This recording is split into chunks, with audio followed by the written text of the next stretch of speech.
रहमान दोस्तों, मैं हाफिज़ अब्दुल जलगांव महाराष्ट्र से। वो दोस्तों, जब इलेक्शन का दौर आता है तो बहुत सारे लोगों के जहन में दिमाग में ये बात आती है कि हम भी किसी सियासी पार्टी में शामिल होकर कुछ ओहदा लेकर कुछ काम करने की कोशिश करेंगे। ख़ास तौर पे उलमा, हुफ़ाज़, अइम्मा और मदरसे में पढ़ाने वाले हज़रातों के जहन में ये बात आती है। जो कोई अच्छा मुक़र्रिर होता है, जिसकी अच्छी जान पहचान होती है, सारी चीज़ होती है।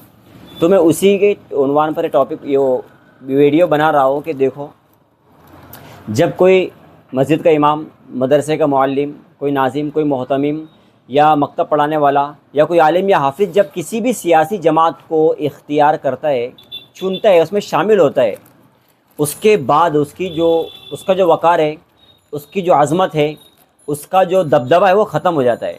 ये बिल्कुल 100% ओरिजिनल बात है।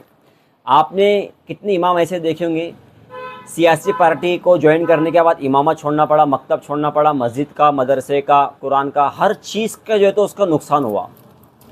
क्योंकि देखो, दिमाग में ये बात होती है कि हम कौम के लिए कुछ करेंगे। इसके लिए सियासी जमात में शामिल होना ज़रूरी नहीं। एक बात ये समझिए आप, सियासी शऊर आपको होना चाहिए, सियासत की समझबूझ आपको होना चाहिए, सही राय मशवरा आपने देना चाहिए। लेकिन आप ये सोचेंगे कि मैं सियासत में बाकायदा तौर पर शामिल हो जाऊँ और फिर कुछ काम कर सकूँ, तो ये सरासर दीन का, ईमान का नुकसान है। बहुत सारा हमने कई ऐसे उलमा, हुफ़ाज़, अइम्मा, मुफ्तियान इकराम को देखा है कि इनका दबदबा था, इनका रौब था, सब कुछ था, मगर जैसे ही किसी सियासी जमात को इख्तियार किया, उसके बाद उनकी हालत 2 टके की हालत नहीं रही।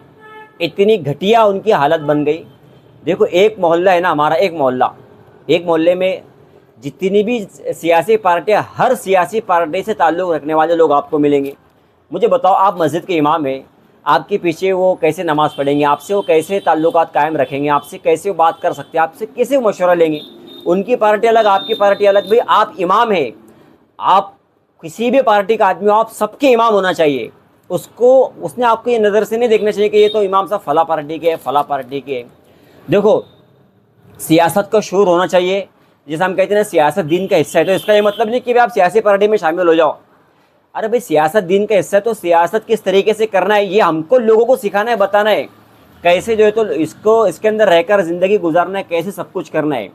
अल्लाह के नबी सल्लल्लाहु अलैहि वसल्लम जब मक्के के अंदर दावत देना शुरू किए ना, तो लोगों ने ओहदे दिए, ओहदे की लालच दिए, पैसा, माल, डिग्री, ये सब कुछ दिए, मगर अल्लाह के नबी सल्लल्लाहु अलैहि वसल्लम ने किसी चीज़ को कबूल नहीं किए। पता है क्यों कबूल नहीं किए? क्योंकि उनको पता था कि अगर मैंने इनके ओहदे, डिग्री, पैसा, माल, हुस्न, ये चीज़ें कबूल कर लिया तो जो काम मैं कर रहा हूँ वो काम मैं कर नहीं सकता हूँ, और अगर मैंने कोई चीज़ कबूल नहीं किया तो मैं जो काम कर रहा हूँ वो करके रहूँगा इंशाल्लाह। तो हमको जो काम करना है ना, ये सियासी ओहदे कबूल करने के बाद हम कुछ नहीं कर सकते, कुछ भी नहीं कर सकते, कुछ भी नहीं कर सकते। मौलाना सज्जाद नोमानी साहब की आप मिसाल ले लो, क्या वो आमदार है, खासदार है, किसी पार्टी के जो सदर है, सेक्रेटरी, कुछ भी नहीं है। लेकिन अल्लाह ताला ने उनसे वो काम लिया कि कोई मुस्लिम बड़ा लीडर, नेता भी वो काम नहीं कर सकता जो मौलाना सज्जाद नोमानी साहब ने किए। तो इस तरीके से हमें काम करना है, सियासी शूर को ऐसे जगाना, ऐसे बेदार करना है। तो अल्लाह के वास्ते मेरी उलमा, हुफ़ाज़, अइम्मा से गुजारिश है, मस्जिद मदरसे वाले माहौल के साथ साथ सियासी शूर मुसलमानों का जगाओ। सियासत के किसी ओहदे को हासिल मत करो, किसी ओहदे को हासिल मत करो। मौलाना सज्जाद नोमानी साहब बहुत अच्छी हमारे रहनुमाई कर रहे हैं। हम उन्हीं के नक्शे कदम पर चलते हुए लोगों को सही समझाएं और बताने की कोशिश करें। जज़ाकुमुल्लाह व अहसनुल जज़ा। इस वीडियो को ज़्यादा से ज़्यादा शेयर कर दीजिए।